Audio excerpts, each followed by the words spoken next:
Hey guys, Professor Bill, Comic Book University, and Doctor Doom, issue number 1. Oh my god, I love this book, and I'm going to tell you 5 things about this book that's going to tell you about how much I like it after we talk about who made the book. Okay, let's get started with Pottersville. That's what this book is called, this issue.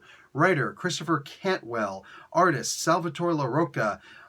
Color artist, Guru-eFX, and letters, VC's Corey Petit. Cover, Echo, variant cover, Mike Diodato Jr. and Romulo Ferraro Jr., and another one by Simone Bianchi.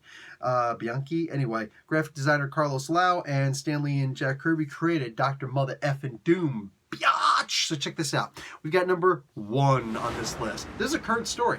Yeah, when I saw there was going to be Doctor Doom, I'm thinking to myself, yeah, it's probably going to be like one of those old stories telling the past where, it matters, but no, it really doesn't. No, this is a current time period, right here, right now. Fantastic Four just returned, and Doctor Doom kicking some butt and taking some names. So I'm digging that. I'm totally on board with that. So my number 2 on this list, it's also a relevant storyline. They're talking about modern day stuff like, international borders, blah, blah, blah, blah, CO2 emissions, how the carbon levels are really high. And basically, Reed Richards and Tony Stark have gotten together and they made these giant CO2 filters. And unfortunately, the waste that it causes is going to be twice as dangerous as nuclear reactor leaks. So they got to send it to the moon, where they've created a miniature black hole where they can just store that stuff endlessly.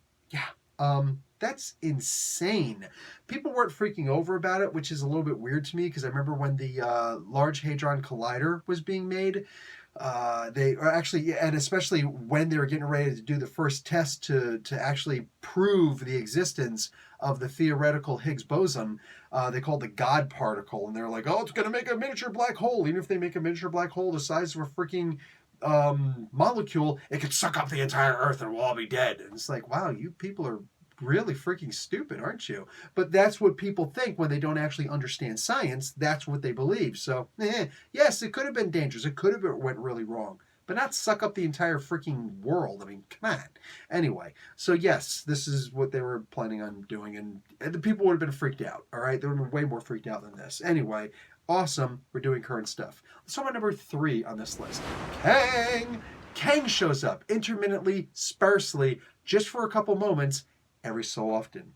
Shows up and has a conversation with a person who he says is probably distantly related to, but is a mortal enemy. Oh my god. This is literally taking every little bit of Doctor Doom history and throwing it in here. Are there parts in this book I don't like? Yeah, absolutely. There's Doctor Doom is cracking little puns like he's Arnold Schwarzenegger every once in a while. That's annoying. That's like an extra credit for here, right? But for the most part, a lot of these things, like the writer knows who Doctor Doom is. Sweet.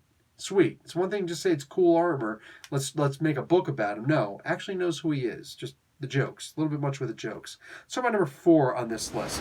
Doctor Doom is having visions of him with a family, younger, no scars. Is this an alternate timeline that he's seeing? Does this have something to do with Kang showing up every so often? Because he's not showing up on purpose. You know what I'm saying? So what exactly is Doctor Doom seeing at these momentous moments? Like, is it just in his mind? I don't know. Anyway, let's talk about number 5 on this list. These guys just went to DEFCON 0. Nuclear bombs have been I think they're nuclear bombs, but there's a whole setup in here, and it looks like Petra, who is the daughter of Boris, his most trusted servant, is running around with him now, and she needed a statement about for some reason, forced Doom essentially to, tricked him, I guess, into giving a statement about the thing on the moon, the black hole thing on the moon, because he wasn't involved in it. Was his ego going to be involved? So he says something that sounds a little bit like a threat. So when all of a sudden, right in front of his face, without his knowing, and certainly without his command, a bunch of bombs or a bunch of missiles started falling off. Now, again, are they missile or are they nuclear? I don't know. If there were nuclear warheads on there, I don't know. But they were definitely huge payloads, and they went up and they blew up the freaking moon. Couple characters show up in this to attack Doctor Doom because war has been declared.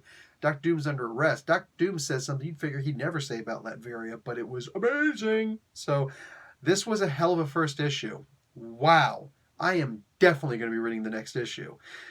This is a pretty damn cool book. I can't wait to see what the hell they're going to pull out their sleeve next. This is crazy good. Professor Bill, Comic Book University. Class dismissed.